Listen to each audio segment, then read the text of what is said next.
Welcome to the show. This is Kenneth Muyingo, and with me I have a special guest that I will be interviewing. First, I just want to mention if you watch this interview anywhere besides within the group, become an author and write your first book. Mhm. We invite you to join the group to connect with like minded people if this is something that you would like to do for yourself. And today I have a wonderful guest that I would like to interview. Um, I just want to give her the opportunity to say hello to our viewers and listeners and to introduce herself. Definitely. Oh, thanks, Kenneth, for having me on. I knew that it would be an interesting and engaging conversation, so we have yet to see that happen. Well, I am Miss ABBA, and full name is Augustina Austin.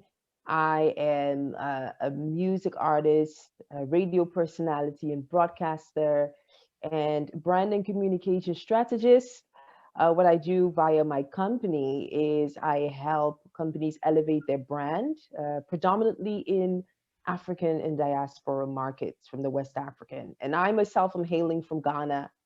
And yeah, I wish to connect, or I do connect global Africans through talk and art and entrepreneurship. Wow. Yeah. Quite a profile. That's very impressive. So, musician, radio, and podcaster, uh, Yeah. host, and then branding and communication Communication. strategist, Absolutely. and Yes. then entrepreneur. Yes. Wow. This is great. It's thank you for making time for this interview out of your busy Sure. schedule. No And problem.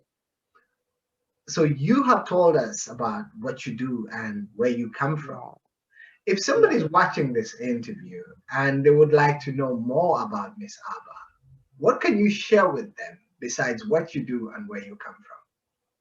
Oh man, I think, it would draw back to my why. This is something that I always ask the entrepreneurs, creators that come up on my radio show is what is your why?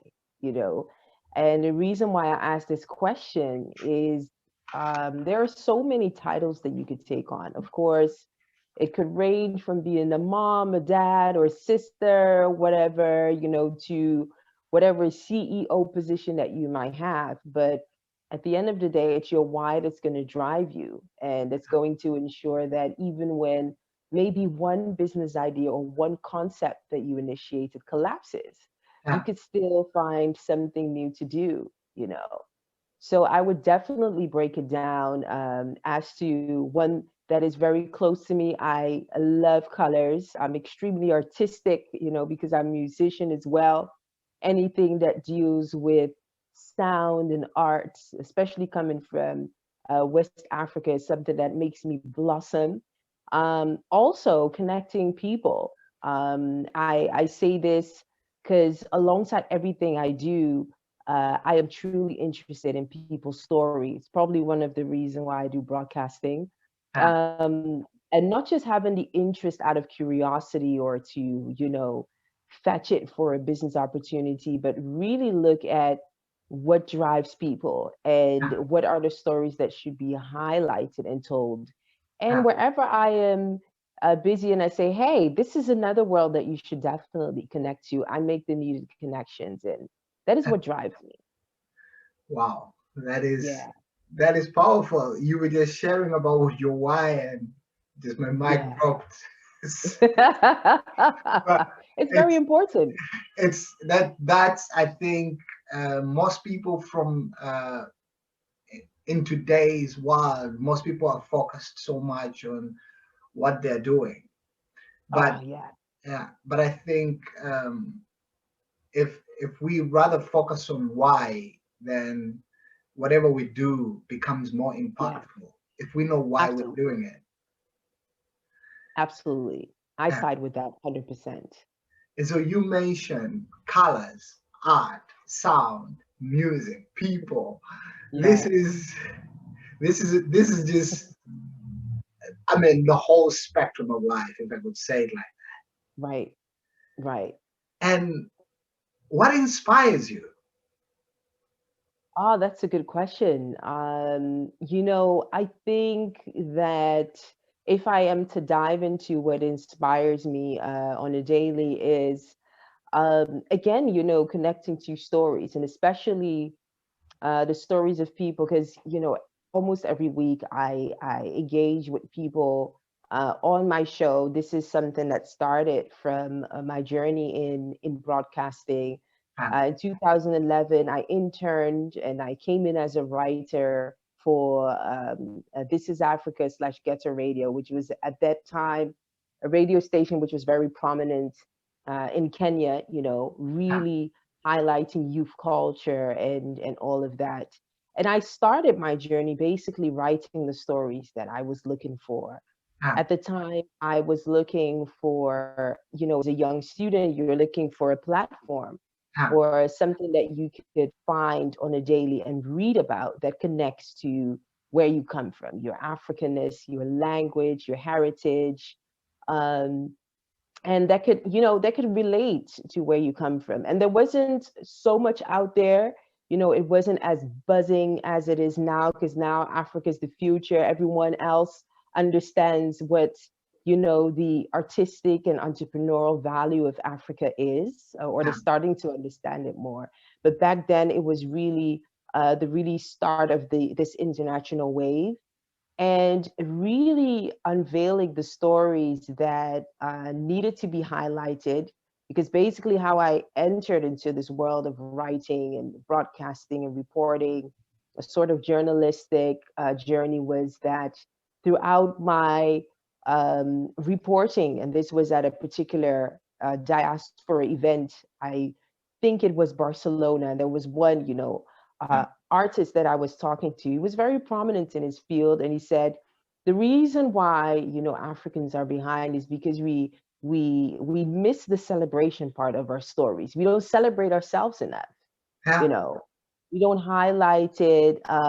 So much impact that Africa has, both in art, both in entertainment, both in entrepreneurship, but it seems to be the story that is lacking, the story that nobody wants to find out or hear about, and ah, that needs to change.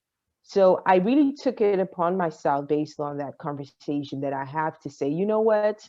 At least let me find a way to look at my role I can play in this, which is ah, highlighting these particular stories, and at the same time bringing a sense of education that would help people to understand the roots, ah, of either it is a sound or an entrepreneurial idea of even, or even a person ah, that has invented this awesome thing, and that just seems to get caught up in the background. ah, And from that time on, I was like, you know what, let me then cover these stories, which is something that I did for This is Africa as well. And through that, I discovered stories that were most of the time the hidden stories, and then unveiling them, that whole process of what happens when a story is revealed. ah, It gets, it catches people's attention, it catches people's new ideas and all of that. And that is the bit that truly inspired me, that sort of awakening or sort of unveiling ah, process that takes place. And through that, I was like, this is something that actually should happen, with everybody that has yet a story to share with the world. Because indeed. so much that, because I'm a believer of Christ, and I believe that, God, in its start of creating you, had put so much on the inside of you. Ah, But if you don't have that opportunity, which can mean the right network, which can mean the right environment, which can mean the right people, to unveil that, there is, it is hard to move from A to B. ah, So that process and those stories and that unveiling seeing is what inspires me on a daily basis and what keeps me motivated to do more. Absolutely. wow, wow, that's that's profound indeed. And I like what you mentioned about us Africans not celebrating ourselves enough. Yeah. That, and I think that duty and that responsibility lies entirely upon us as Africans, Oh, because absolutely. nobody is going to celebrate us if we don't celebrate ourselves. Yeah. And you highlighting and just bringing out these stories and giving them an audience that is profoundly inspiring indeed. I can only imagine just the amount of stories and the experiences that you Yeah. receive on a daily. It's but the one I'm curious about is your own story. How do you get into music? Yeah, man. Good, good idea. Good question. My journey in music started from well, since I was born somewhere. Well, my parents came in the late 70s to the Netherlands, and especially my dad always had the urge of, or it was pretty much embedded in our household, as in you might move here, from miles away, we're Ghanaians and things like that. That doesn't change. The fact that you have that bit of Ghana in you. Huh, And although, my parents are relatively, well integrated in terms of language, culture, and things like that, as it relates to the Dutch culture, they always had a sense of if you're coming into our house, you're gonna have a bit of the, the light soup that yeah, we are used to, and all of the elements that make our culture really rich. yeah, And early 90s, he was on the organizing team of the Hague African Festival. At the time, it was organized in Delft. I think the second largest African festival in the Netherlands. It embraces a lot of people barefooted, on a football field, with a large stage and having all of the top traditional artists flying over to come and perform for thousands of people. So music was really strong in the home. There was always a sense of music on track list of cassettes and CDs. So that was really the environment that I had instilled in me. yeah, Different sounds, the high life, but also that varying to pop sounds. The Grands, the Mariah Careys would use it, but yeah, also these rich traditional elements that would range from West to Eastern Africa and Southern Africa, because that's where the artists would really fly from and perform.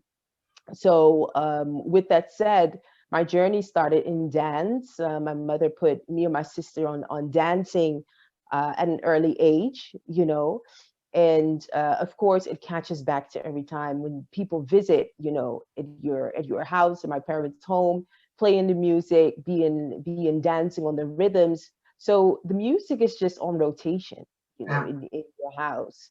And the next step for me was then discovering that, okay, I have, also a voice to sing.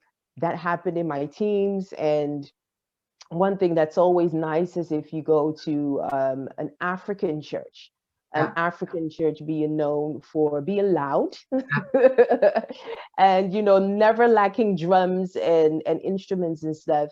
You really get into the flow of creating music and doing yeah, that habitually. So that introduced me to making music, and I've done that in various genres, such as the urban music as we know it, the hip hop sounds, the African sounds as well. So it would really be on every moment I'll be involved in music during my teens. And then growing up later on, it's like, okay, well, you always have this dream, yeah, that comes back to you, and a desire, a never ending urge to create music for yourself. The question came to me, when you have that conversation with yourself, what are you going to do? Are you going to go solo? Are you really starting this? yeah, And this was back in 2011, where I said, you know what, this solo thing has to get serious. So yeah, that's where my journey in taking on the music thing into pushing it towards a professional level, because that is also a work on its own, was really where it started. And that's where my personal serious journey in music started. And it's where it's at, growing at this point. yeah. Wow.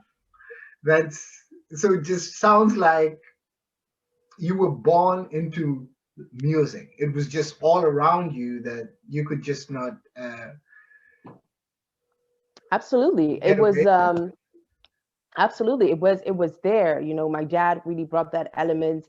My sister is, also very strong in dance. He has been a professional dancer. She appeared in some of these Dutch, artist videos, DJ Chucky and the RTL 4, came on television.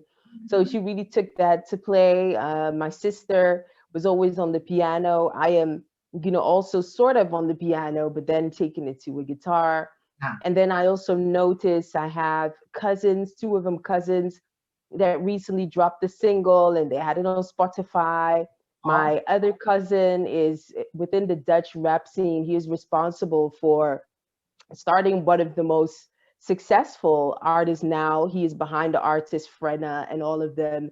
So you can definitely see that music has its trace in my family. Absolutely. awesome. Yeah. It's amazing. And well, thank you for sharing that. And you mentioned quite a couple of things: the music, the podcast, the radio, the Yeah. branding, and then the entrepreneurship. I sometimes speak to people and they want to do things, but they say, I just don't have the time. I just I don't have the time. I want to ask you, how do you balance your time Oh between man. all this? Oh man, that's such a good question. And I get that question a lot. So even the last time one of my business partner was like, he said, I still ask myself how you do all this, you know? So it's definitely not an uncommon question. Well, the first thing is also that plays a role is that I really found what my bliss was, for my student days. That's really what happened. I didn't grow into the corporate environment before I realized that this is what I need to be doing, you Ah, know. Of course, there are a lot of people walking around that have the ability to sing, that have artistic abilities and everything, and all that they do. It's just that it's somehow it's hard to connect it to, okay, at one point, I really want to um, maybe bring out an album or grow a listener's base, or you know what I mean, do something on a frequent basis. They ah, haven't have been able to build a room where they can be consistent within ah, their artistic or creative thing. In my case, after graduation, of course, my next step didn't, and I, it does make sense afterwards, but mine wasn't in corporate, whereas it, took that 40 hours ah, of my time. And it was a choice, but it also wasn't a choice, because my idea was that, hey, let's do corporate, let's make some money so that we can fund all of ah, these particular ideas I have. Because, a lot of entrepreneurship, start with an idea. And of ah, course, you can build a plan around it, but actually the initiation part is also one hassle and one challenge to do. ah, So for me, it was that bit of entrepreneurship really thrusted me into the environment or the market where I could really blossom, which is, the diaspora African markets. ah, So it didn't really push me into that true Dutch working environment. You know ah, what I mean? So I had the space to work in an environment. At that time, I had to take on my first project as an independent or freelancer, what we say, which was a growing business together at the time, which was an entrepreneurship program, Ghana, Netherlands. ah, So I had the opportunity to facilitate and do the communication on that project, which was awesome because you have the opportunity to go back home and then ah, be here and then connect with the diaspora and then find out what how to find the diaspora. And it's like this environment that connects with who you really are and where you can really grow. ah, So with that said, it gave me an opportunity to look at my time and look at, okay, what am I going to do with this particular time, the business element, the creative element? Are you going to look at your business models and grow them? Of course, I could have gone back to corporate, which I tried, but I wouldn't get the work that would allow me for that, to come into that next step in terms of the communication Yeah. arena is concerned. So it really kept pushing me in this: be entrepreneurial, go and look out for the opportunities that you have, and build on that, which can Yeah. be quite challenging because the entrepreneurial road brings sweat and tears, thoroughly. It's totally, it can be exhausting, but if you have that entrepreneurial spirit, that never giving up, that always being able to write down ideas, look at that, not feeling too tied with one particular business idea, but always looking to grow, and also tapping into that why. That is also a bit that plays a big role into what you do. Yeah. But back to the question that you have, the time element, it gave me some free space to really look at, okay, what is now going to give me money? How much can I, focus on the creative? What can I do here? What can I do there? So that has allowed me to set up a schedule and help me understand what I should do in terms of touching the corporate bit. Yeah. Should we stay an entrepreneur? Yes, we should, because this is for the longer haul. What are you doing creative? The broadcasting also takes, time. I mean, especially if you do a broadcasting on a radio station and you want to do a podcast as well and everything, it's a lot, Yeah. that you have to understand that, okay, what is the bit that you could do? So I have to be selective. A small example, I can't be focusing too much on video editing because that is not a component that brings money.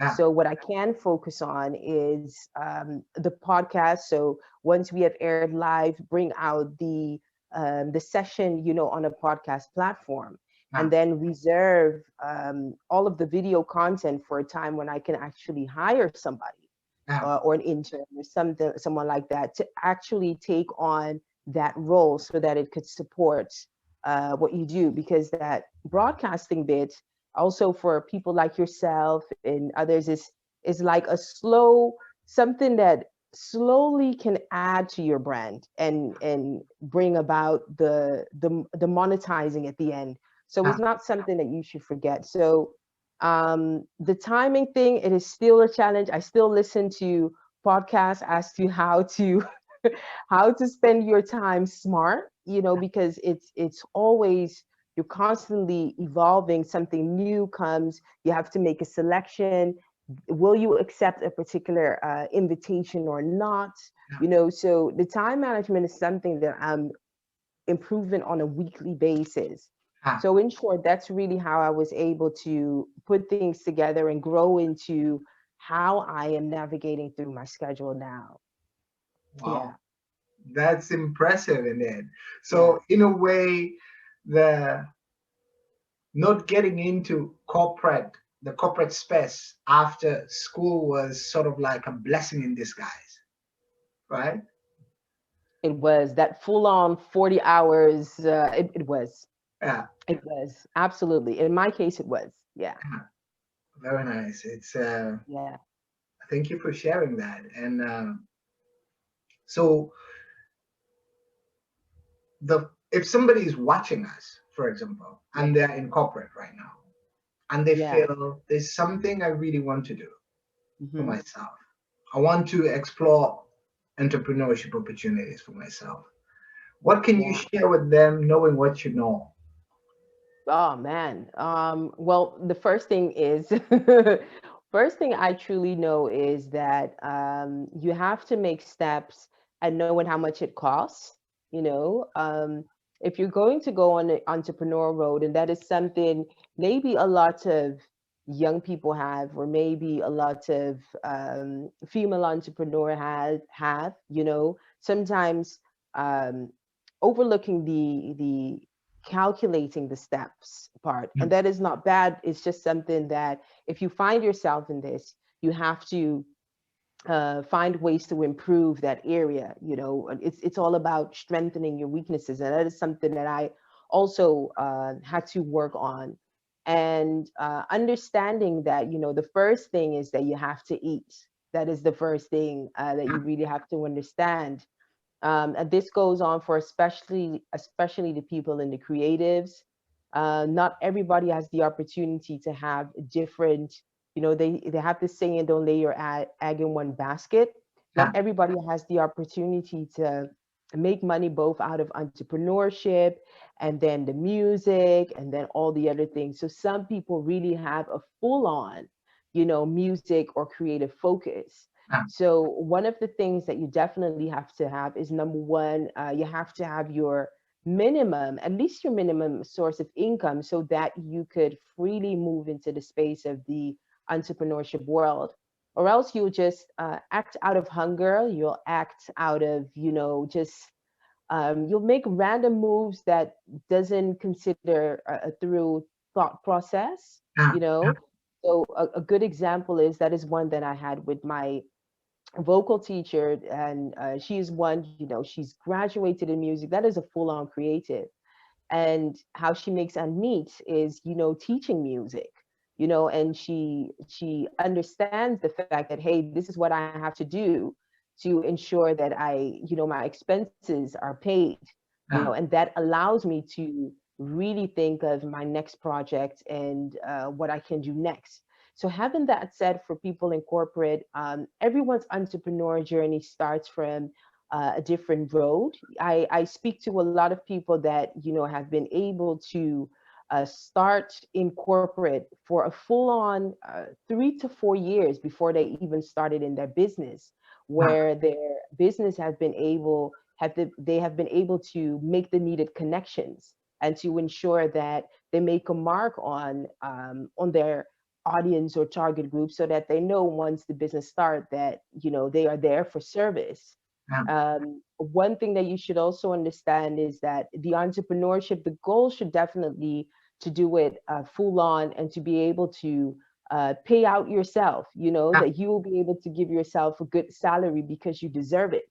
yeah, um, so one with that said is that if you have that entrepreneurial spirit, you know that of yourself, and you have that idea waiting there. Don't wait for it to start.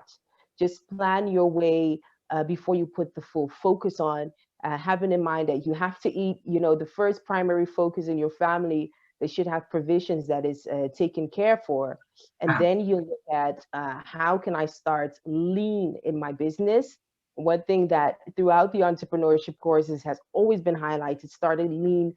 How can you start the business process without, or the operations without the height of the investment, but yeah, really starting lean, the minimum start that you can start your service. I don't care if it's what is it, takeaway service. If you end work at 5 p.m. and you can open it from 6 to 8, yeah, to do the operations from your home, or maybe even from a place that has a minimum price of rent, yeah. then start that way and gradually grow according to plan and according to purpose. Yeah. Wow. Very profound advice. Thank you so much. And you mentioned something about strengthening your weaknesses. Yeah. Can you tell us about that? Because sometimes what I see a lot when I discuss with people is when they discover the things that they're good at, that's what they want to focus on. And they sort of just ignore everything else. Can you tell us Yeah. about how you strengthen your weaknesses? Oh my gosh, yes. Well, the focus should definitely be on your strength, right? Focusing in terms of how you are going to build on your business. So, for instance, if your weakness is the time management bit, but your strength is making the sales happen. I could definitely understand why people would believe that, let me focus on making more sales happen. But what I would then recommend is, if anywhere in training or in focus becomes in how can I make more sales happen, try to connect that with how can I make sales happen efficiently, time efficiently. How could I ensure that I could do that within a good range of time, so Yeah, that it could help me reach my goals. Um, I would say the best thing is if you could have somebody that could hold you responsible. I think that one is one of the best things. The ways I hold myself responsible, for instance, with the time management bit, is logging, my time and results, Ah, and also having mentors, coaches that can help me hold myself responsible, whereby you feel some sort of healthy pressure in getting things done ah, efficiently so that you won't miss. Because if in somehow the weakness overlaps the strengths, it could take over the reputation that you have, or it ah. could cost you. So that is how you could bring a solution so that the good can be highlighted, but also the weakness can be improved. Yeah. Very powerful. Thank you so much. This is good. So if we don't strengthen our weaknesses, they will overshadow our strength, and then the effect is bad. Yeah. Yeah. Definitely. I Definitely. I would some say that. homework to do myself. I Me too. it's this is good. It's and so looking at where we are right now, 2021, we've been around this cycle with COVID for more than a year. Some people feel like they've been dealt a bad hand, Yeah. like everything they thought or they planned has just been thrown out of the window. And if somebody's watching us and they feel like it's a rough season for me, what can you Yeah. share with them knowing what you know? Yeah, man. So looking at the intensity of the last period is so it's crazy, because for instance, one of the people I've had on my show was one that is, working in tech. You can just imagine how it is for somebody in tech. Ah, Actually, his or her world has become hectic simply because virtual has become more of a reality yeah, than ever before. But if you then look at others that might have a business, in food, or the restaurant business, it's taken quite of a toll. ah, So to fully understand the two worlds, it can only be to a certain extent. Man, I sympathize with people that have lost money, people that have lost opportunity, people that might have invested their last coins, and then COVID hits, and then ah, they can do anything. So it's um, first, I just want to pay attention to that it is rough, for a lot of people. ah, For a lot of people have missed money and missed opportunity. It is rough. ah, Whether the government finds the right funding to soothe your pain or not, we first have to give that some place where we admit and give people to cry and give people to grieve and all of that.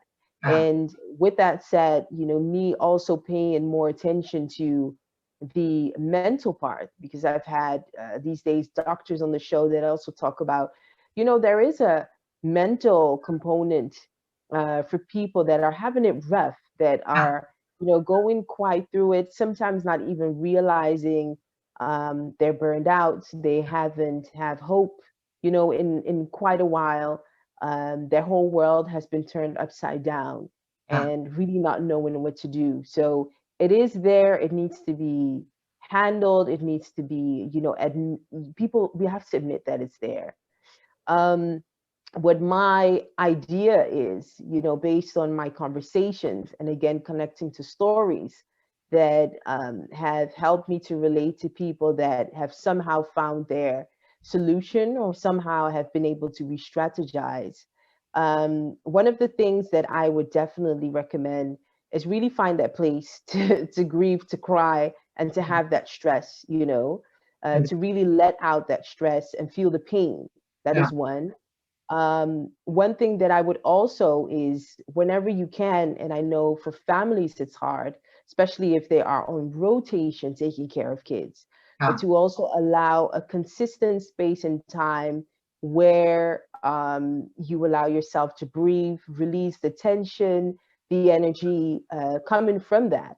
Yeah. One of the things that I recently figured was Afri Fitness, which is an exceptional, especially for people that like aerobics, to do some African dance and to blow off some steam. You know, Yeah. it what it does, it brings you some sort of joy, hearing the African rhythms, you know, allowing your body to really take on a movement that can do something with the um, being uncomfortable, because Yeah. it brings a strain on your body, you know, Yeah. and also taking out that time to um, change whatever you're thinking into positive affirmation, knowing that it is temporary. You're going to get out of this. You know, me connecting that back to my faith is there is life in what you speak, Yeah. and it's just going to happen, but it's just very slow. And Yeah. now you're really going to have to take the time to speak, you know, the positive and that which goes against what you're going through right now. But you have to let, you know, the environment, the elements, your body hear it on a Yeah. consistent basis so that you could give yourself the time to believe it. Then I would go into restructuring and re-strategizing, because for a lot of people, it's going to mean that temporary, or maybe for a longer length of time, you're going to have to readjust to a different type of working environment, Yeah. and um, find again time to build on your business idea or your idea in a different setting. You don't let go of it. You don't let go of it. I don't care if it's that restaurant business or something. You don't let go of it, because the thing is, the reorganization of maybe, you know, learning something new or learning a new skill will allow you to also transform the idea that you might have had into a 2.0, you Yeah. know, version of what Yeah. you had before. So it will allow a particular kind of flexibility to come in. It might take a year or 6 months or 3 months or whatever, but it will give you a new perspective to look on and maybe reshape what your idea at a particular time was. And then again, also refocus after doing all of that, you know, and on repeat. Also look at, number one, I have to ensure that I eat, my family eats. Number Yeah. two is I have to make sure there is room and space for my ideas and my creative abilities. We have to build, and then maybe re-strategize and keep watering. So that is a sort of a process that I would definitely recommend a lot of people, everybody, to go through, because, you know, it's these stories that inspire me so much that I've been able to also connect it to what I can do Yeah. in this difficult time. Yeah. Wow. Build, re-strategize, and keep watering. Yeah, yeah, absolutely. Absolutely. Amazing. Amazing. Thank you so much. And you are very inspirational. Thank And you. I'm just curious, do you have any books that have impacted you? Some titles that you could just throw out that have been very inspirational to you? Yeah, yeah, definitely. Well, first and foremost, I think what has been number one aside from the books is the mentorship that I've had on. I think I can't stress enough on emphasize enough of how important mentorship is, you know, Yeah. and having people that can connect to your idea and speak the right things into what Yeah. you do, speak truth, but also again can connect to what you use to, you know, affirm new Yeah. things into your life. Um, one of the books that has helped me was one is that I am on now is how to handle difficult conversations, and that particular book, let me see, it's so crazy. I'm into that book, but the author's name is all of a sudden out of my mind. Um, that particular book connects with my desire to be, you know, I've been in sales for 8+ years and things, Yeah. but I really look to connect an assertiveness to some of the conversations I have that relate to negotiation, but also relate to having difficult conversations like for instance, telling your loved ones that, singing is not their thing, or what happens if your friend last minute asks you to do a job which you actually don't have time for, but because it is your friend, you end up doing it, and you're doing it into the late hours, and then your friend ends up not being satisfied with the thing and just ask you in very brushed off way to just redo it because that is what friends do. But the truth is you don't have time. Exactly. you know Oh, so these are the things that I really long to master because uh, I'm a good listener.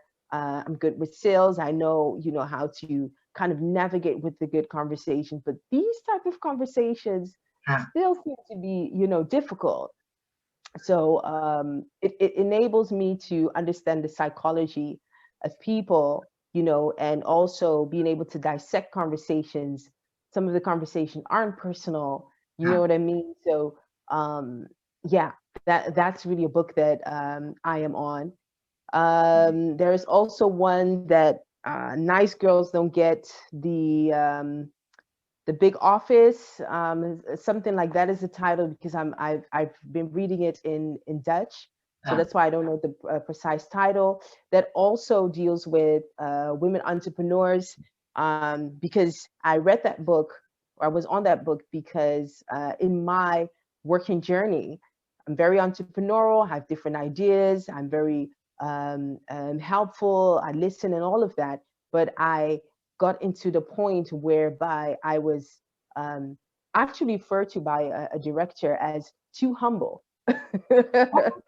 So I really had to dive into what is the too humble and how could it be, misunderstood within a working environment, uh, where people don't really would rather use it to their advantage, just that, So nice girls don't get the corner office, uh, or they don't get the corner office, something like that. So uh, yeah, those are books that really helped me going. And then of course I have the some of the things I listen to just to add, I still listen to some of the teachings by Dr. Miles Monroe, which are very relevant to uh, people in business and understanding the dynamics, power dynamics within the business environment, and many more. I also listen to CNBC that recommends financial advice for young millennials, just like uh, myself, because uh, we seem to be a bit hard headed and make the dumbest mistake. So that is kind of to highlight the feed, what's on my feed in terms of awesome. information and all of that. Yeah. I see. And so you prefer pod, actual books or audiobooks? Oh man, I prefer audiobooks. That is one thing, but I really encourage myself to read because as a speaker, as a broadcaster, it's actually the reading that enables you to develop yourself in terms of language, Ah, in the right way. ah, So I always push myself to really focus on a book. I've yet to finish a couple of books. Others, I have one that's totally a different turn, which is the um what's it called? One book that is about the decolonization of Africa. That is one that I'm also looking into. So I push myself to read a good book. awesome. Well, thank you so much. And this was very inspiring. I'm so glad we made time for it. And is there anything Yes. else that you would like to share before we finish the interview? Actually, before that, how can somebody contact you? If somebody watches this interview and they would like to get in touch with you, what's the best way for them to reach you? A good way is LinkedIn or Instagram. I'm on both platforms on a daily basis. LinkedIn, you could simply add me and be like, "Oh, I saw you with Kenneth." And on Instagram, you can send me a DM. I'm always on that. Most of the time, I'm always on that platform. And yeah, so do get in touch, for some ideas. I know this is not really the time to do coffee, but I will always respond if there are some questions that I can support with. Absolutely. Very nice indeed. And is there anything else you would like to share to our viewers and listeners before we end this? I would definitely say that these times you always have, periods of time that you go through that require some set of action, Yeah, but because sometimes we get caught up in work and our normal routines, we're not really sensitive to sometimes the readjustments or the things that we can do to always come out on top or yeah, come out winning, and winning is not always the order of the day, but it's all in the perspective. yeah, And I think that as we are now, pandemic, it's really official, to really allow yourself to work on you, to maybe invest a bit more into that happiness, yeah, to maybe dance a little more, uh, journal also a lot, as in what am I going through, what am I observing, how am I feeling now, and then connecting it to how can I make a particular difference. I yeah, think that stuck out to me because I had one talk that I had with sometimes, when you find a name, yeah, um, Kamasule, one prominent Ugandan a woman, and I know her name, but because yeah. I'm just calling it like that, I have Sorry. to think. She said, yeah, and she said, I was in a time of poverty. I know what it has been like to walk to school barefooted. At some moment in time, I stopped asking, why am I in this? And I started to ask, how could I come out and be the better person? And then my focus starts to change. Yeah, It's like the question opens all of her senses, yeah, and it stuck out with me. And I felt God was speaking to me to also address things in that way. How am I going to come out, victorious, or how am I going to come out winning? And yeah, part of that is investing in, that happy place, the peaceful place. Um, I'm taking the time out to take a walk a bit more, to yeah, write down some things so that your senses could, be alert to what can I readjust in this season of my life. And we all need it. We all need it because it's tough. yes. Well, Absolutely. thank you Yeah. so much. It was a pleasure as well as Most a privilege. welcome. And I would like to send you Yeah. something, a copy of my book. This, I don't know if you can see it. All right. Awesome. And it is my story, Yes. Up. and it is an African story. I will be sending you a copy of Oh, it. wow. I'll get you details after we I finish need this, it. just to add to your Oh, library. yes. Yes, I need it. Thank you so Oh, much. yes. I'm so I'm glad we definitely made looking time for forward this. to it. Absolutely. Yeah. Oh, Rima Kasuli. That's the name, by the way. Halima Kasumi. Wow, very nice. Very nice. Well, thank you so much.